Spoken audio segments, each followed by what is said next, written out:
안녕하십니까. SBS 뉴스입니다.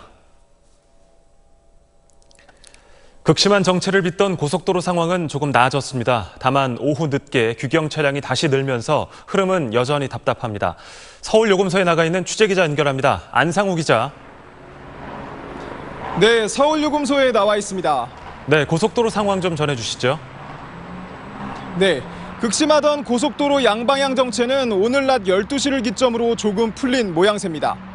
하지만 하행선 정체는 여전히 평소 주말에 비해 심한 편이고 상행선 역시 고속도로에 진입하는 차량 수가 다시 늘면서 오후 5시를 전후로 귀경길 정체가 최고조에 달할 것으로 보입니다. 지금 출발하면 부산에서 서울까지 7시간 10분, 대전에선 3시간 20분, 광주에선 5시간 20분, 강릉에선 4시간 정도 걸릴 것으로 예상되는데요. CCTV 화면 보시겠습니다. 먼저 서해안 고속도로 서평택 나들목 부근입니다. 상하행선 모두 소통이 원활하지 않은 모습입니다.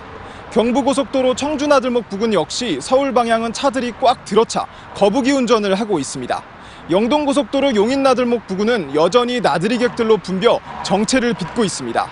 귀경길 정체는 오늘 자정을 넘어 내일 새벽 1시에서 2시 사이에 해소될 것으로 보입니다. 고속도로 하행선 도로 상황은 정체가 저녁 6시에서 7시쯤 모두 풀릴 것으로 전망됩니다. 지금까지 서울 요금소에서 SBS 안상우입니다. 한국과 미국이 자유무역협정 FTA 개정 협상에 사실상 합의했습니다. 다음 주 국회 보고 이후에 협상을 위한 절차를 밟을 전망입니다. 워싱턴에서 손성민 특파원입니다. 한미 통상대표가 7시간이 넘는 FTA 공동위원회 2차 회의 끝에 FTA 개정 필요성에 인식을 같이 했다고 산업부가 밝혔습니다. 협정 폐기까지 거론한 미국의 요구를 반영해 협정 발효 5년 만에 개정 협상을 시작하기로 한 겁니다. 다만 협상 개시를 위해선 한국의 통상절차법 규정을 따른다는데 미국 측도 동의한 것으로 전해졌습니다. 김현종 통상교섭본부장은 다음 주 국회에 설명한 뒤 협상 절차를 준비하겠다고 말했습니다. 다음 주에 서울에 가서 통상 절차법으로 인해서 이제 국회에다 보고를 하고 절차 개시를 이제 하기 위한 그 절차를 밟는다고 봐야 됩니다. 통상절차법은 공청회를 개최해 의견을 수렴하게 되며 대외경제장관회의와 국회 보고를 거쳐 협상 개시를 선언하게 됩니다. 앞서 지난 8월 서울서 열린 1차 회의에선 무역 적자가 커졌다며 개정을 요구한 미국 측과 그보다 먼저 FTA 효과를 함께 분석하자는 우리 측 요구가 부딪히면서 접점을 찾지 못했습니다. 이후 트럼프 대통령이 FTA 폐기 서한까지 작성하는 등 분위기가 급박히 흘러갔고 이에 우리가 2차 회의를 제안했습니다. 김현종 본부장은 협정 철폐는 협상 과정에서 항상 존재하는 카드라고 말해 미국의 위협이 여전히 진행형임을 시사했습니다. 워싱턴에서 SBS 손성민입니다. 미국 라스베이거스 총기 참사와 관련해 한국인 피해 여부를 확인해온 주 로스앤젤레스 한국 총영사관은 우리 국민 피해는 확인된 바 없다면서 미확인된 여행객 5명의 소재를 지속해서 파악 중이라고 정했습니다.